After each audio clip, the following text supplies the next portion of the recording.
First at 4, no sanctuary from trouble. There's chaos at City Hall as protesters take over the meeting about Chicago's status as a sanctuary city.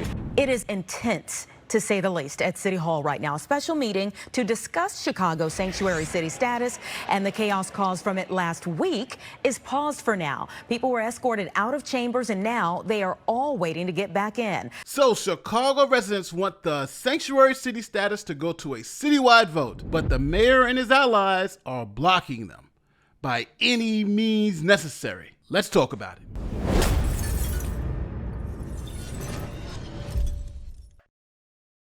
Members of Chicago City Council wanted to place the city's sanctuary city status on the ballot, giving citizens the choice whether to continue the sanctuary city status or not.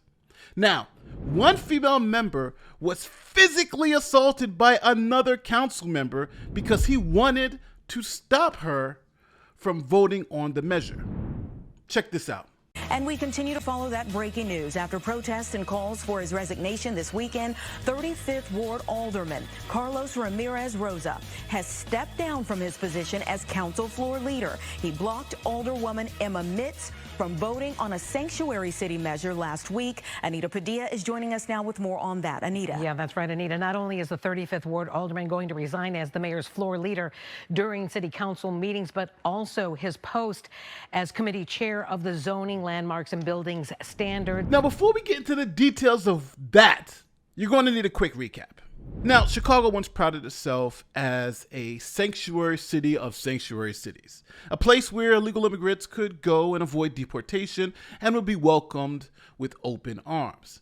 Now, cities like Chicago made it illegal for any of their city employees to report illegal immigrants to federal authorities, essentially giving rights to those who are in the country illegally. Here is former Chicago Mayor Lori Lightfoot signing that measure into law. With the stroke of a pen, your rights will be at long last fully protected. Chicago Mayor Lori Lightfoot and a group of determined aldermen and community groups pushing back with a newly amended welcoming city ordinance. We are a sanctuary city, and now we have a robust protection of undocumented immigrants. A truly welcoming city means we have to walk the walk and protect everyone's due process rights. Chicago's welcoming city ordinance forbids police from stopping or arresting a person based solely on the suspicion about their immigration status. It blocks police from providing support to federal immigration enforcement operations, and it prevents city agencies from requesting, maintaining, or sharing immigration status. Now, this worked well in Chicago. See, Chicago is thousands of miles away from the southern border, so the people of Chicago could claim the moral high ground. They wanted immigrants, and if you wanted to close the border, then they labeled you a racist. See, former President Trump's immigration policy would have stopped the flow of illegal immigrants into the United States because of limited resources. We couldn't just take care of everybody. But the Democrats labeled it racist. Check this out. But the issue isn't just that he is racist and what he has said. It's the fact that we fail to discuss and integrate that into how we look at his policy. Right. The Democrats don't do that. The census, it's racist. ICE raids, it's racist. All of his immigration policy, it's racist. We have to attach these words to policies. And as long as the Democrats don't do that, as long as they can pretend that we can turn back the clock to 1998, we'll continue to fail. That's the danger of this. Racist, racist, racist. Now, in contrast, border towns in Chicago had to deal with millions of illegal immigrants crossing the border and gobbling up their resources. Chaos at the southern border as up to 1 million people look to cross into the U.S. as Title 42 expires. While border agents expect a major rush when the COVID-related expulsion policy ends May 11th, the influx along the border has already begun. Agents in the Rio Grande Valley say smuggling organizations are bringing up to 10,000 per day to the border, and that's pushing U.S. border towns to their limits. Here in El Paso, Texas, officials declared a state of emergency May 1st. The intensifying crisis on the U.S. border with Mexico. ABC's Matt Rivers is live in El Paso, Texas, where the city is expecting a large influx over the next few days. Matt, good morning. Yeah, good morning, Whit. It has been an unrelenting flow of migrant crossings all along the border. It is clearly unsustainable for border communities like here in El Paso. So we know what happens next. Joe Biden is elected president, and he begins allowing more immigrants in. He didn't want to be labeled as a racist. Now, the crazy part about this, it became so bad in Texas that local leaders actually tried to declare an invasion. To switch gears now to the border crisis. Several Texas judges and county leaders declaring an invasion at the southern border. They want Governor Abbott and Attorney General Paxton to declare an invasion for the state, which would then trigger the state's constitutional right to self-defense and also take necessary actions to prevent or remove all persons invading Texas. Remember, we're not talking about thousands of people. We're talking about millions of people. So when the federal government didn't choose to help, Texas and other border states started getting overwhelmed with more and more illegal immigrants. So the governors of those states had an idea. Let's send the immigrants to sanctuary cities. They welcome migrants, and they wanted to take care of them. They even gave them special rights like they did in Chicago. So what did Texas do? It said, okay, let's send them the immigrants. I know, crazy. Local officials whose communities are being overwhelmed by hordes of illegal immigrants who are being dropped off by the Biden administration. Texas is providing charter buses to send these illegal immigrants who have been dropped off by the Biden administration to Washington, D.C. We are sending them to the United States Capitol, where the Biden administration will be able to more immediately address the needs of the people that they are allowing to come across our border. Well, it has happened again. Another bus of migrants has been sent here to Los Angeles. 39 asylum seekers arrived by bus at Union Station today, sent by Texas, including 21 children, all of them from Guatemala, El Salvador, Honduras, Mexico, Peru, and Venezuela. Driven by bus and fueled by politics, another wave of migrants arrived in New York City today. Merecemos una oportunidad.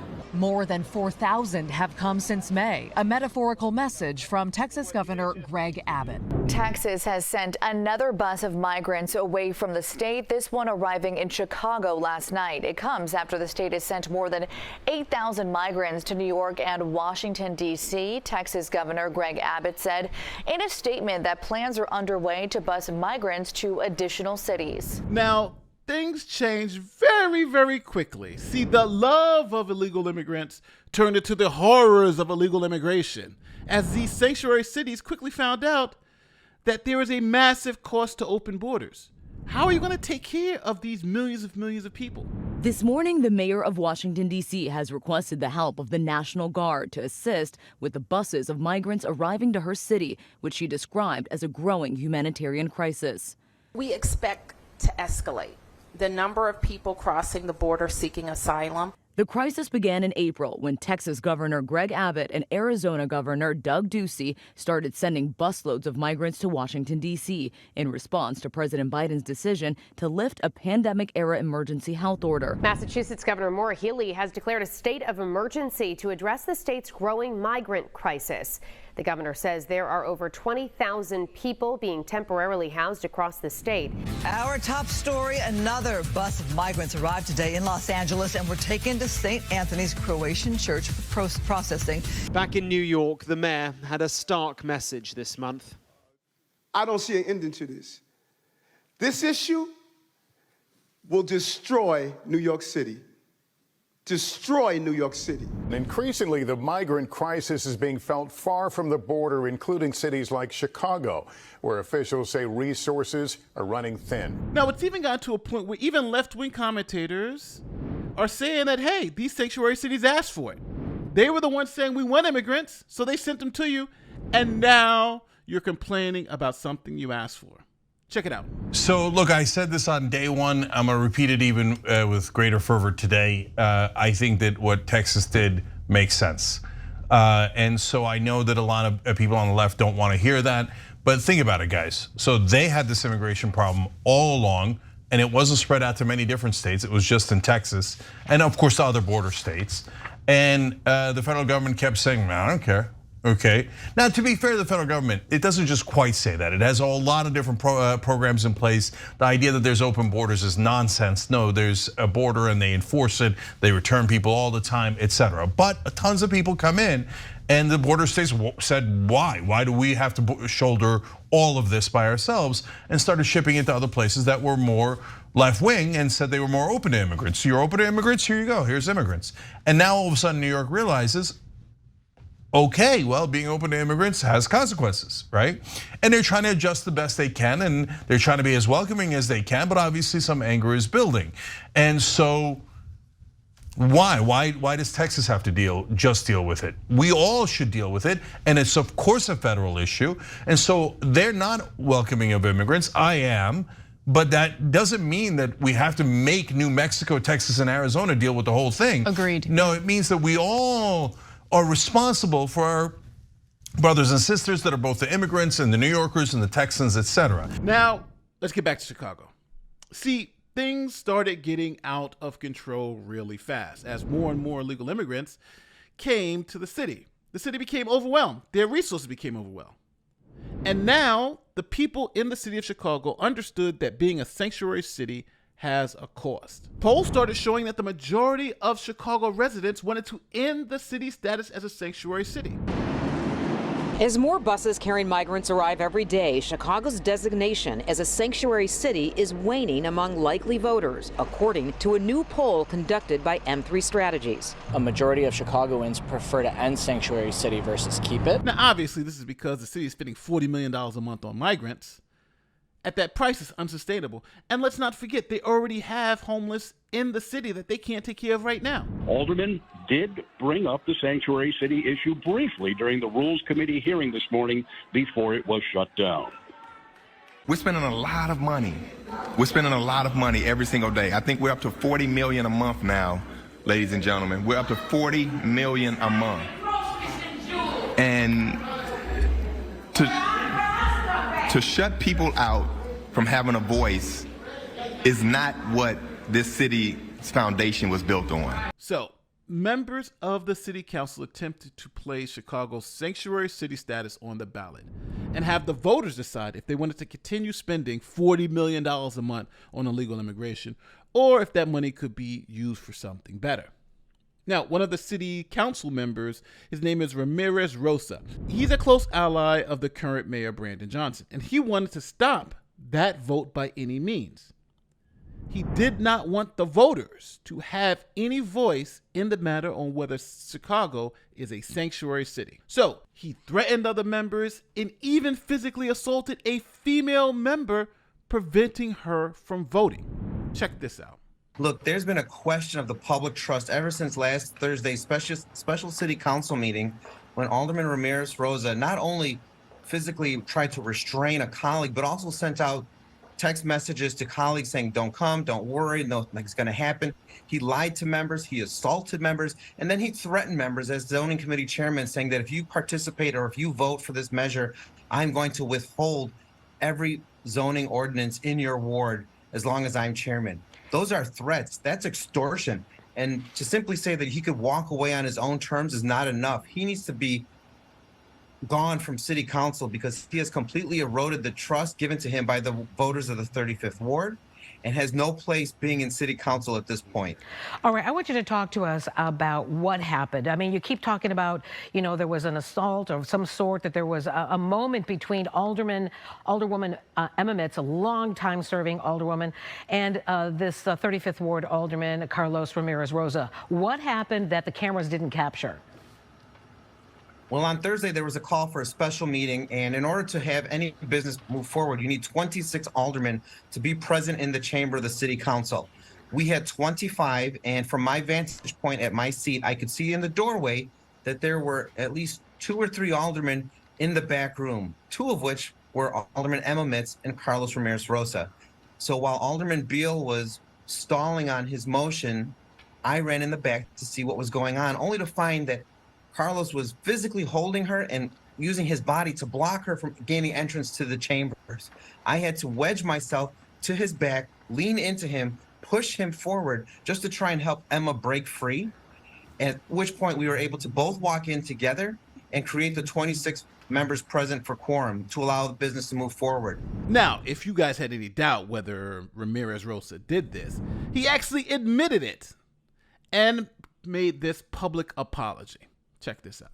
I sincerely apologize to you, my colleague, Alderwoman Emma Mitz, for the disrespectful interaction that we had outside of council chambers and for my overzealous attempts throughout the day to try and convince you not to be part of the quorum. I should have never done that to you. I should have never put you in that position. Please, thank you very much. I feel awful about everything that happened and the role that I played in everything that occurred last week. I accept your responsibility.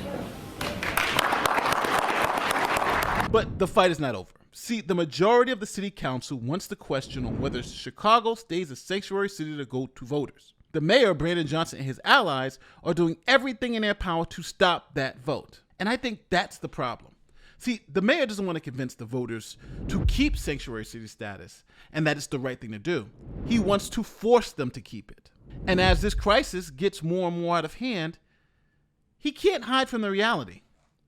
Reasonable border policy is not racist. Listen to the mayor's advocates try to call the black voters of Chicago xenophobic and anti-immigration, essentially calling them racist. Antonio Gutierrez says he was the man detained. I am extremely sad after seeing all the hate on Tuesday.